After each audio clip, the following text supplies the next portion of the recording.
ورحمۃ اللہ وبرکاتہ۔ میں آپ کا میزبان حافظ محمد عاصم، میں آپ کی خدمت میں حاضر ہوں AKS چینل پر، جس میں ہم آپ کو بتائیں گے آپ کے مسائل کا حل قرآن اور حدیث کی روشنی میں۔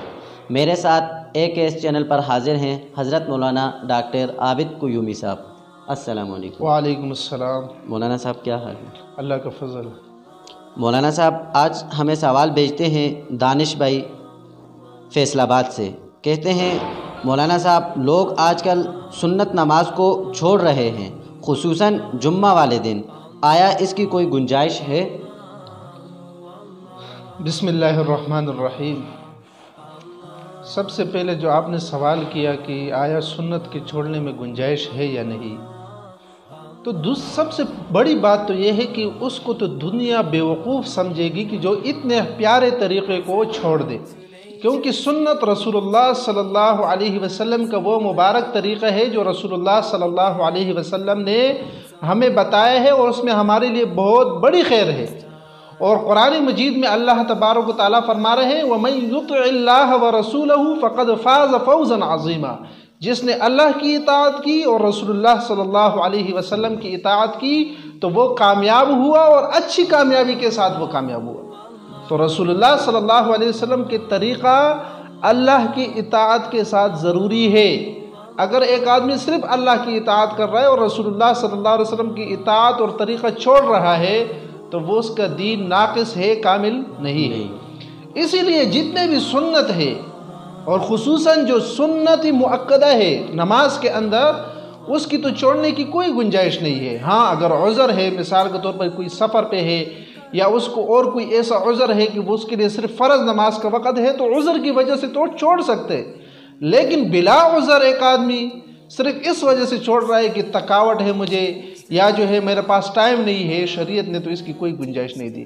بلکہ رسول اللہ صلی اللہ علیہ وسلم کا مبارک حدیث بخاری اور مسلم میں دونوں اماموں نے اپنی کتابوں کے اندر ذکر کیا ہے کہ رسول اللہ صلی اللہ علیہ وسلم نے فرمایا اس آدمی کے بارے میں جو 12 سنت فرض کے علاوہ پڑھتا ہے، تو رسول اللہ نے اس کے بارے میں کیا فرمایا؟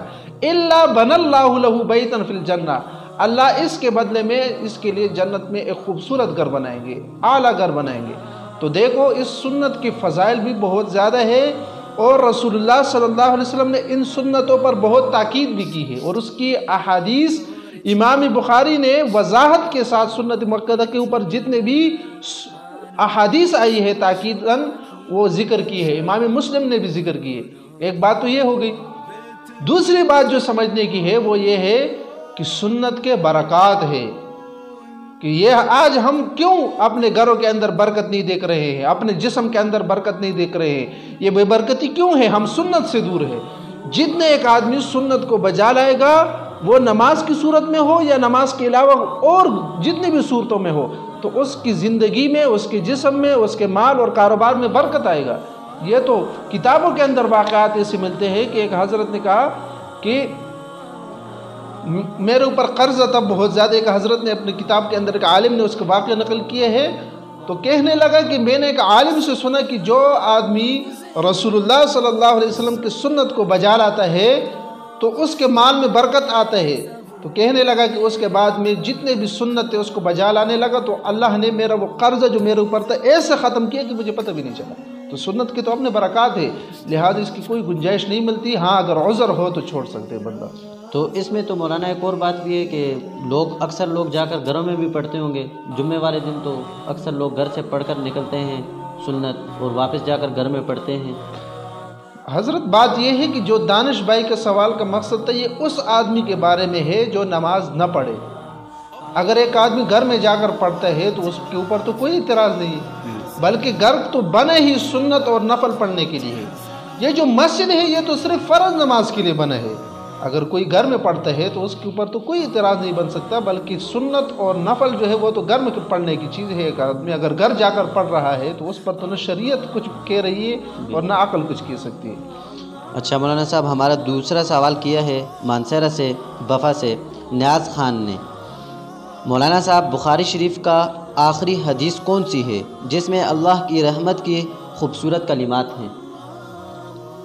ماشاءاللہ بہت اچھا سوال کیے ہیں، اور یہ تو کرنا چاہیے، تاکہ لوگوں کی اتنی محبت ہے اپنے معزز کتابوں کے ساتھ، اور یہ تو معزز کتابیں ہیں، اور امام بخاری رحمہ اللہ نے جس حدیث کے ساتھ اپنی کتاب کا اختتام کیے ہے تو وہ واقعی کوئی حدیث ہی ہوگی کہ اتنے عظیم کتاب کا جس کے ساتھ اختتام کیا ہے، تو وہ حضرت ابو ہریرہ رضی اللہ تعالیٰ عنہ سے حدیث نقل کیے گئے ہیں، اور وہ یہ ہے کہ کلمتان خفیفتان علی اللسان، کہ اس حدیث میں رسول اللہ فرما رہے ہیں کہ 2 کلمے ایسی ہے کہ زبان پر لانا اس کو بہت آسان ہے، زبان پر وہ بہت ہلکی ہے، لیکن ثقیلتان فی المیزان، میزان کے اندر، ترازو کے اندر وہ بہت زیادہ وزن والی ہے، بہت زیادہ، زبان پر آسان، ترازو کے اندر بہت زیادہ وزن والی، اور حبیبتان الی الرحمن، اللہ کے ہاں وہ کلمات بہت زیادہ محبوب ہے، اللہ کو انتہائی زیادہ پسند ہے، اور وہ کیا ہے؟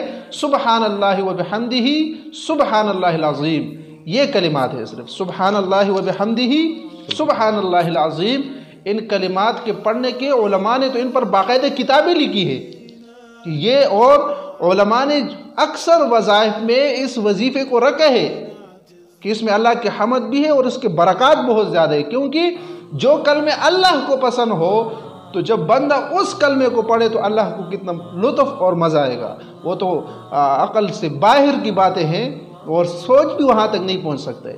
تو اس لیے جس بھائی نے سوال کیا تھا تو امام بخاری نے اپنے کتاب کا اختتام جو ہے اس حدیث سے کیے ہیں، اور وہ کلمے سبحان اللہ و بحمدہ سبحان اللہ العظیم ہے۔